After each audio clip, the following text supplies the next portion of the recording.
talk about the decision? I know it's, I know it's got to be hard for you. I know how much you love to coach, but you had said if you can't put 100% into it, so just talk a little bit about the decision and when you made it. Well, it's obviously this summer I had health problems, and I've kind of been battling it all along. I want to coach. I mean, it's what I know, it's what I love doing. And it's just gotten to be where I can't, my classes, I'm sitting in a chair. I'm not coaching, I'm not teaching. That's not fair to the kids. And I don't want to, shorten them in any way in that they need somebody that's active, that's able to do things. I have to get about every 7 to 10 days, I've got to get drained. Last Monday, I was drained, and it was 9.75 liters. That's 2.2 pounds per liter, so that's 20 pounds. They tell you, and I'm getting drained tomorrow. The only thing I could wear today was this covering, and I'm not a fat person. Right. But when the fluid is built up, I'm short of breath. I can't do my job. When I'm not, the day or two after they do it, I could coach. But you can't coach a team that way. There's no way to do it. There's no way to handle your classes like you should. So I think it's just something that's happened, and there's very little I can do about it.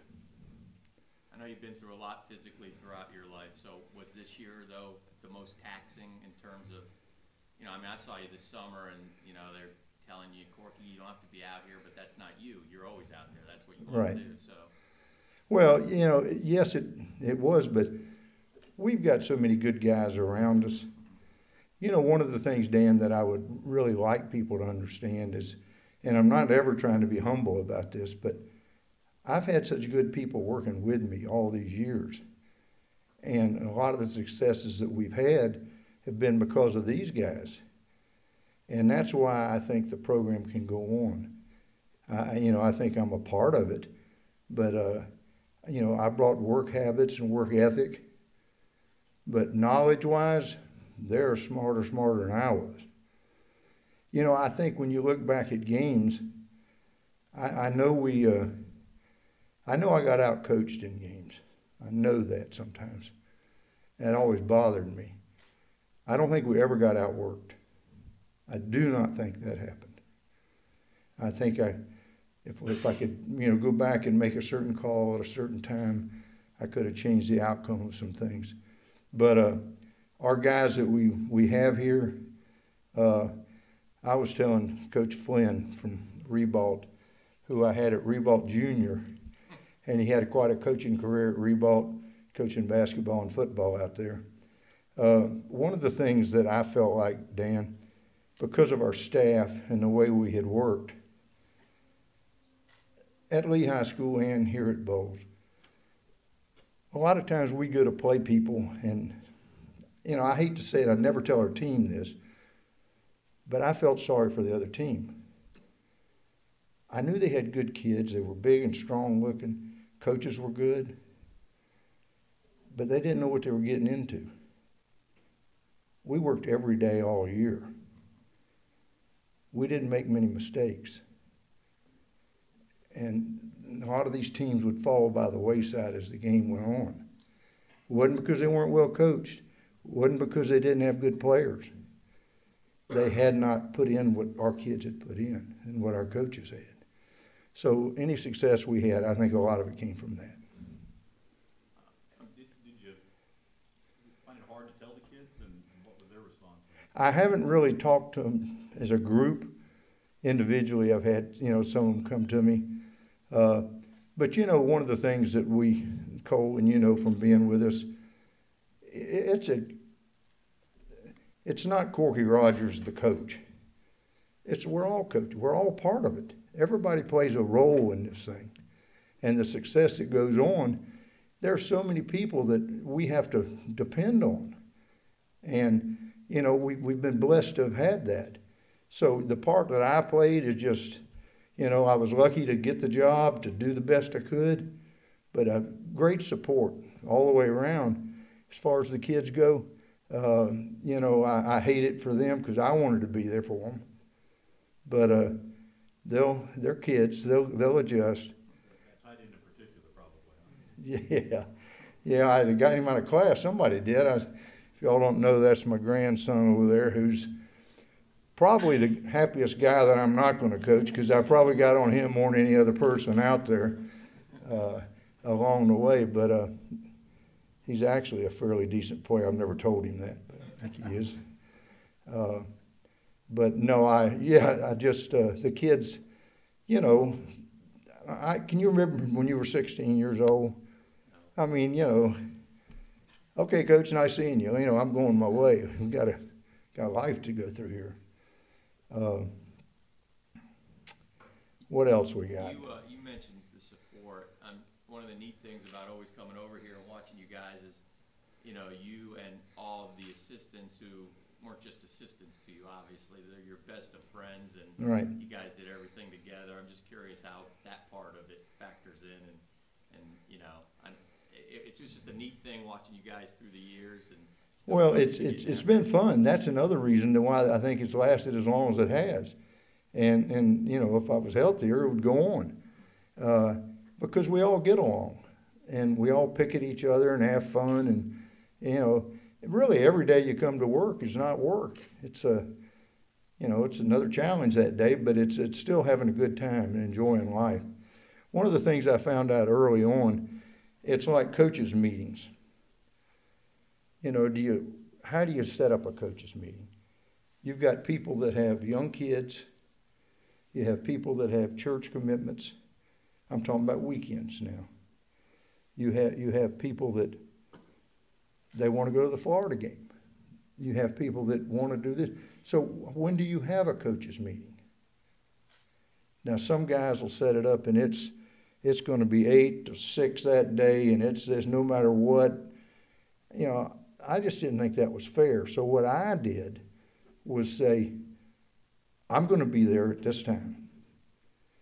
You want to be there? Fine. If you can fit it into your thing, fine. But we got to get this job done somehow. If you have to do it at your house and get it done, do it there. But giving and taking, I think it helped. Instead of being cut and dried, that you got to be here at this time. And that turns away so many guys because of commitments. And there's more to life than coaching football.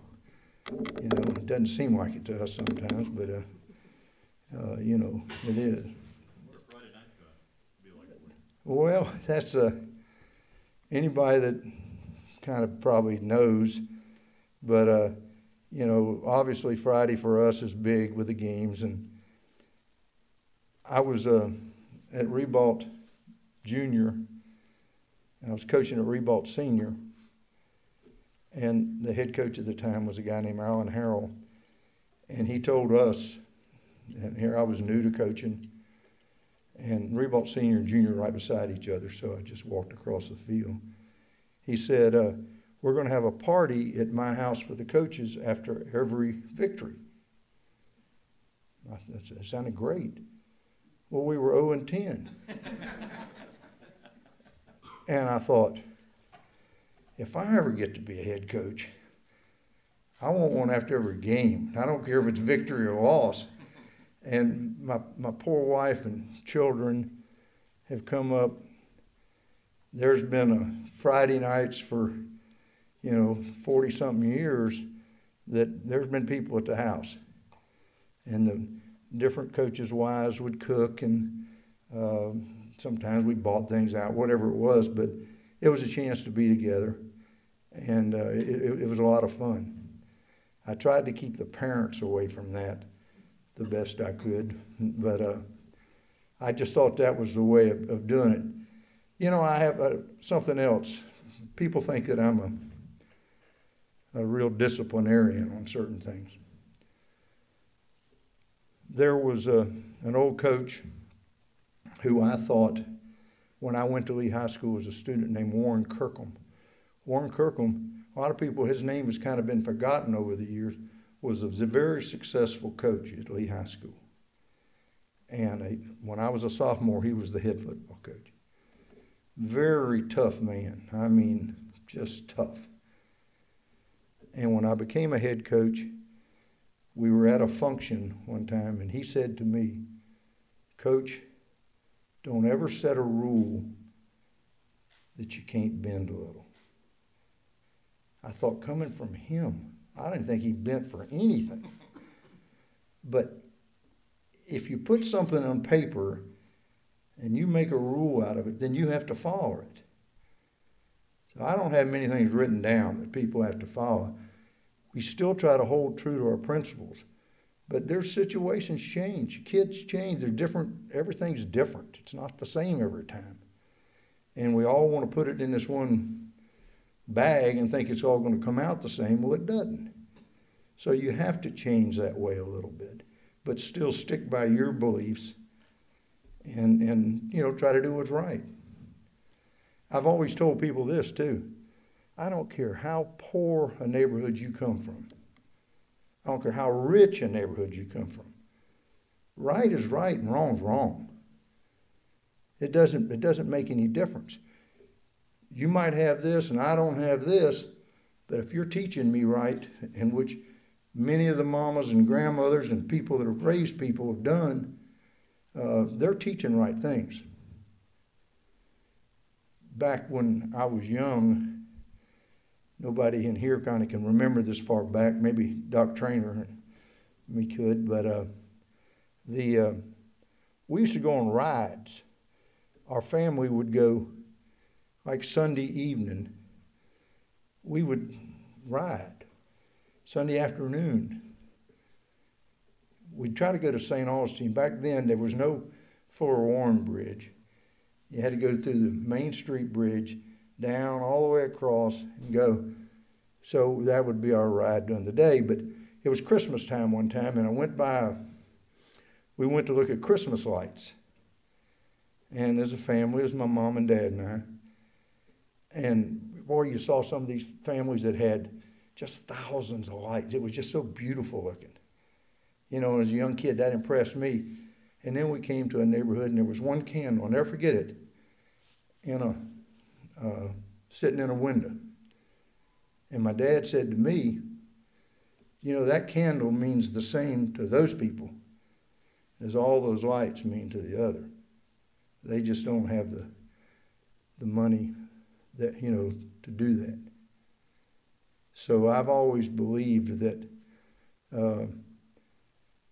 it's nice being wealthy. It's nice having things. But your beliefs and what you stand for is more important. Come on now. How about some questions? Are you going to be sticking around? I know you're not going to walk away and not come back, right? You got more energy. I told her she's got more energy than anybody I know. The way she does things, carrying those cameras around and all the stuff she's having to do. No, I want to help any way I can. I'm not going to sit down and do nothing. That's just not me. But if they want me to help as a ball boy, I'll be a ball boy. I don't care. I don't have any pretense about anything. But I want to stay active, at least in my mind. And if I can help out in some ways, I'd be glad to. But the Bowl School has meant so much to me and my family. And it came at a time in my life where I had been injured, car wreck, so forth, and I couldn't get around. And from that day on, it was the year before I came to Bowls, I couldn't get in a stance. I couldn't run a step. I couldn't do any of the things that I'd always done. And so when I came over here, I was an injured person. But Bowles treated our family so well and gave me the opportunity to have good coaches with me, gave me the opportunity to coach great kids. And it's just been a fun ride ever since. It really has been. And, I'd like it to continue, and I'd like it to continue for the school. see what they can do. Is anybody you heard from that you were surprised or didn't think you'd hear from here since the word got out? I got a call last night. I actually didn't talk to him. I'm going to call him back today. George Smith, you guys don't probably know who he is, but he was once the winningest football coach in Florida history at St. Thomas Aquinas. He retired a few years ago, and he called.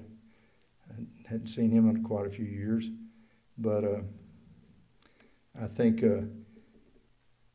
I read the paper and saw some names of some people that were in there. Who picks those pictures they put in the paper? Gene Gene, I was going to say, can you find some that I have a hat that fits? Or that one looks like I have a beanie on my head or something. I don't. Well, your hair's black. Yeah, that's right, it was, wasn't it? But the media has treated us very fairly, and treated me especially. I felt like over the years. One of the things that I think something I am proud of, though, too, is that when we got beat, our coaches, our players, I never wanted to make an excuse. There's so many times when you beat people, wow, the referees beat us, the so-and-so beat us, the so-and-so. No, we got beat. We'll try to do better next time. But don't make excuses. That does no good.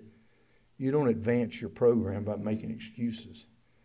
And we tried to let our kids know that from the start. We're going to give it our best, and sometimes it's not good enough. And does that make you a loser? No. You had a bad day. Things didn't work right. We could have done things better. If you don't think it's been frustrating for me, these last state championship games, and for a while there, we were on a roll where, I thought people that came in second place I didn't worried about them, but now, we got so many seconds in a row there at the end that it was disappointing in a sense because our kids had worked so hard and our coaches had coached so hard, and we wanted to win, but we just, I know some of our coaches are here. I actually haven't watched the championship game yet. I kind of do that on purpose some years. Now, I'll sit down eventually and look at it, but I know I'd get mad if I saw something I could have done differently and, and so forth. But how about some other questions? How about any of the friends and people we got in here? They got statements they want to make. It's probably the last opportunity we'll have to do anything. How much fishing and golf is on the docket now? Well, the golf, when this happened to me this summer, I was actually playing golf. And I've got a couple friends that have asked me for 25 years to go up to Grandfather Mountain. We got a place up there. It's a beautiful place. That's a beautiful place now. I've turned them down for 25 years. This year I said I'm going for 3 days. Well, then this happens to me, So the golf clubs are really in the corner of my little room. They're sitting right there. Now, they letting people out of class? Come on down front. You don't have to get back here in the back. They were asking about the players, just a couple of our senior guys right there, Amon Ross and Amari Terry. Speaking of players, doggone it, I told them this year, I didn't think the year before we quite had the ability. I thought this year we were good enough to win the whole thing. And I just, like I said, I wish we could change a thing or two, but we had some good players. They were good. And in those two cases right there, one of them's going to the Air Force Academy and one of them's going to Florida Atlantic.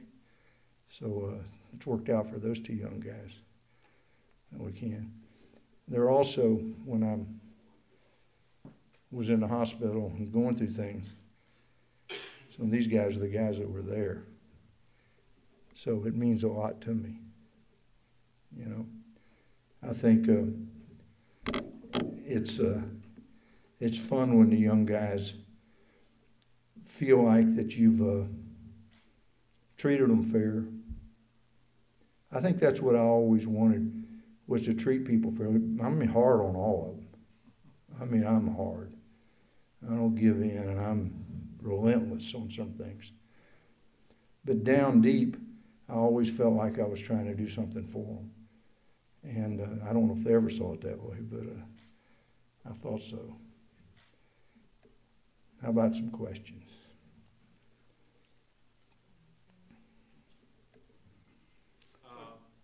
How difficult what will be harder for you, missing the first day of spring practice or that first Friday night, or is it just all of it?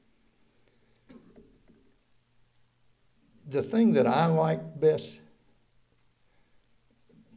football practice is not fun. Anybody think that's fun?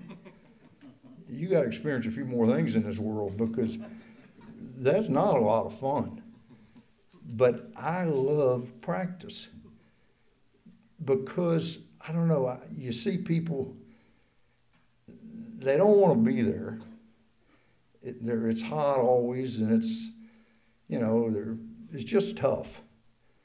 But I'm a guy that always kind of enjoyed, I didn't enjoy practicing when I was playing, but when I'm coaching, I enjoyed that aspect of it. And so, Gene, I think, you know, obviously Friday nights, you ever seen anybody that didn't enjoy Friday night? I mean, think about it. You know, I've had guys over the years say, hey, can I help you coach? I can only be there Friday nights. Well, that's wonderful. What, you know, I'd like to just show up on Friday night. It would be fun. But, you know, the work's got to be done this other time. And I think that our kids, you know, like I say, they know what they went through. And people, we got into public-private school conversations from time to time. A lot of people forgot I was in the public system for 20 years. So I've been on both sides of the deal. And I can promise you one thing, putting in the effort, putting in the work, it doesn't matter where you are. You have to do that to be successful. Our guys wear a shirt and tie to school. Public schools, you don't. Does that make them a lesser person? No. Just a different situation. Do I think in my heart that doing it this way is best? I do. You ever tried to come to a bowls practice and not have a pair of white socks pulled up high enough? You don't know what I'm talking about. Ask the players. I'll send the guy off the field that quick, because a football team, we don't believe in individuals around here. I want white socks. I don't want those little things that you wear in the mall that have a ball hanging out the back. They're little footies. They're great for some things. They're not good for football. When I took the job at Lee High School, they were wearing all black cleats, and they were 1 and 9. So I said, I got to do something. This is not going to make it. So we were the first team in town as a group, all white shoes, high white socks, high white shoes. I don't even know if I liked them, but we looked quicker. We looked faster. We were still the same very average team, but we looked like we were quicker. So what have I done for 40-something years? Exactly the same. Didn't want to change that. And these guys, if they have their way, we got orange plumes, things going. I mean, I can tell them not to do things. The next day, they're coming out with stuff on that I don't know where they come up with all this stuff. But they challenge you on that stuff, you know, as far as it goes. But down deep, my whole purpose was trying to get us to be a team. You know, that's what I believed in. One year, and I won't mention the guys, we were playing here in town. You're talking about not pleasing people. We beat this team, and they weren't very good. And we beat them, I think it was 68-0. I had the mother and the father of of one of the opposing players just chewing me up and down. I was trying to get on our bus to go, and they were all over me. You ran up the score. You did this to my son. You did this to my son. You know, I said, no, ma'am, no, ma'am, no, ma'am. I get on the bus. Well, right beside where I sit, right behind me, that was kind of our two best players. Then I look back, and one of them's like this. And I said, what's wrong, brother? Nothing. I said, something's wrong. What is it? Nothing. I said, tell me, what is it? Well, you just cost me the rushing title. You only let me carry the ball 3 times. The lady thinks I'm running up the score. I got the best player in town, and he carried it 3 times. So you don't please everybody. I was trying to do what was right for the game, but I had hurt a young man on our own team. So you don't win all those battles, I can promise you. I'm looking out here, kind of a diverse group of people out here. I was so glad to see Coach Flynn, though, from our days at Ribault and Ribault Junior. We laughed about, if you can picture the era when he was a student. It was my first job. I was young. I used to have a leather wrap. I had a paddle about this long. And I walked the halls, and I literally beat everybody. Whether they were right or wrong, I did it. And it was, that was our form of discipline back in those days, the way we did things. And he told me when he got to be a head coach, he wanted to get a paddle so he could be the guy doing that. But, you know, times change. You got to change with the times. But some of those things I still wish we'd get back to a little bit. You know, I don't want to carry the paddle around anymore. But another thing that you might like to know, though, in getting the discipline, some of these guys that were at Lee High School with us, we had rules for D's and F's. If you had a D, Mr. Puri, our longtime policeman, ex-Lee High School player for us, you got so many swats for a D and so many for an F. And I would try to tell them, I'm going to try to hit you as hard as I can because I don't want you to ever get one again. Well, they didn't like, you know, that scared them to death. And I was in pretty good shape then and so forth. But all they had to bend over and grab the things. And I mean, it was we locked the doors. But that was just our discipline amongst the football players. So the teachers found out and said, anytime they had a problem with them, they just called us.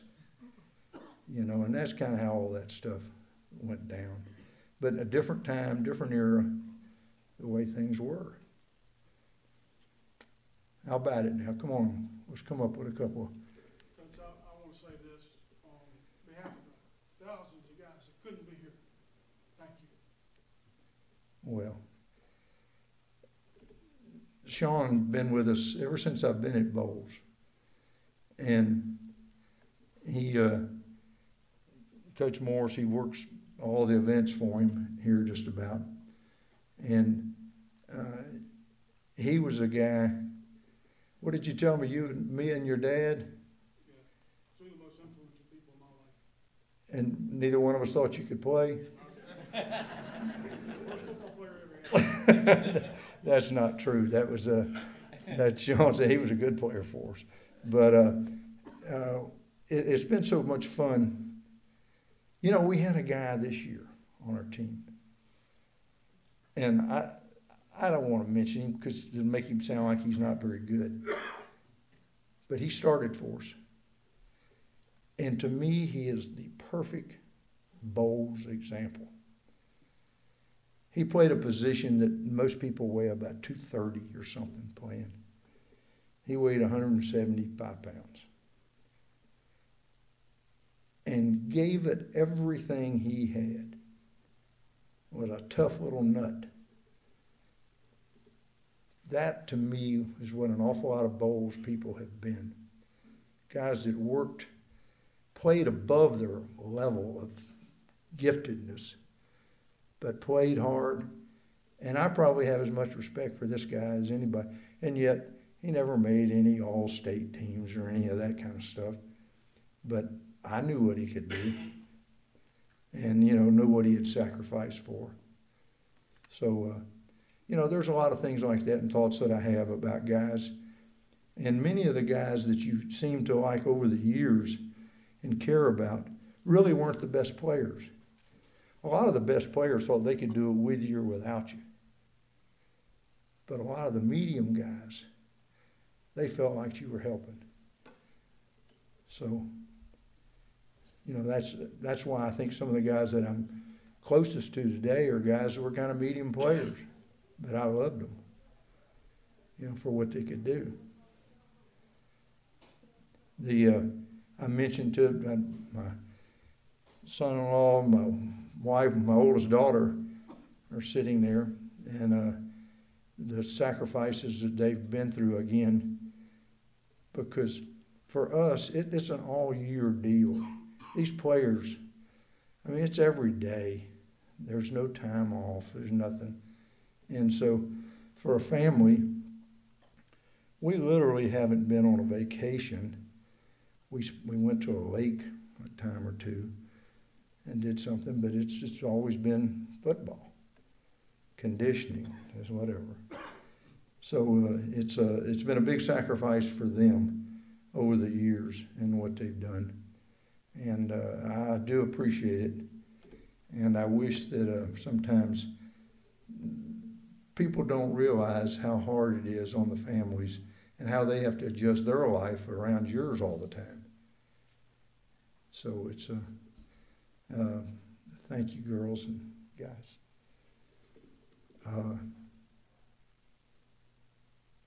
Anything from the school? Anything about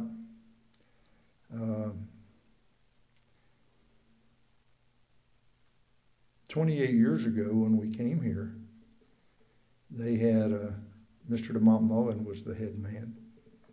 And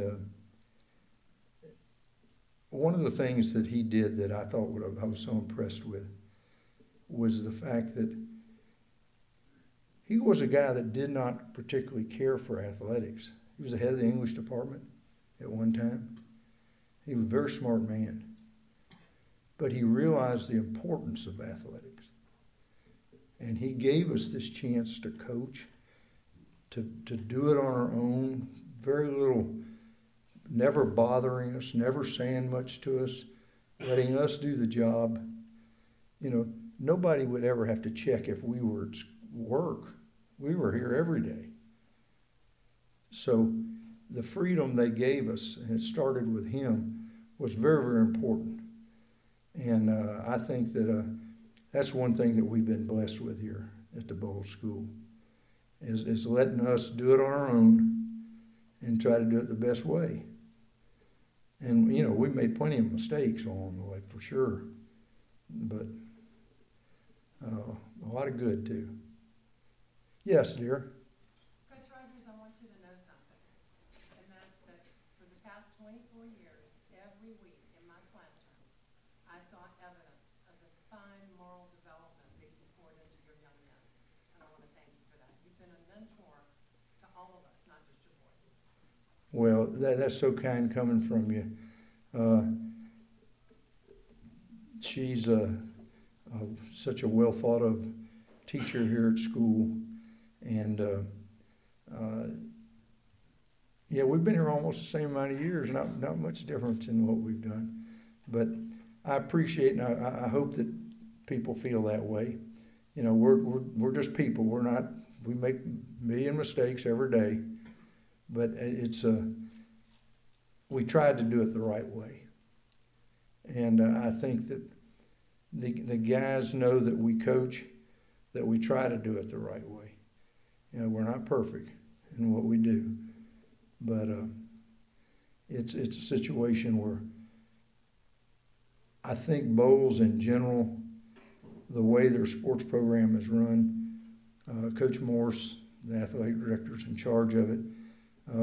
It's top of the line, and people do things the right way. And there's a lot to be said about that, because at some places it's now here comes some big guys. That's a couple of our players. Corky, I don't have a question, but a statement. Thanks for pointing out how old I am. We have a great new headmaster, and I no longer speak for Bowles, so this is personal. I want to echo what our outstanding faculty member said. I worked at the university level for 30 years before coming here, and I've seen a lot of coaches who have great one-loss records, who are win at all costs and do it the wrong way. It's been an honor to have you on the team here, because you've established that outstanding record doing it the right way. And in contrast to that couple that berated you for running up the score, these folks need to know. I happen to be standing beside you after we won a state championship game.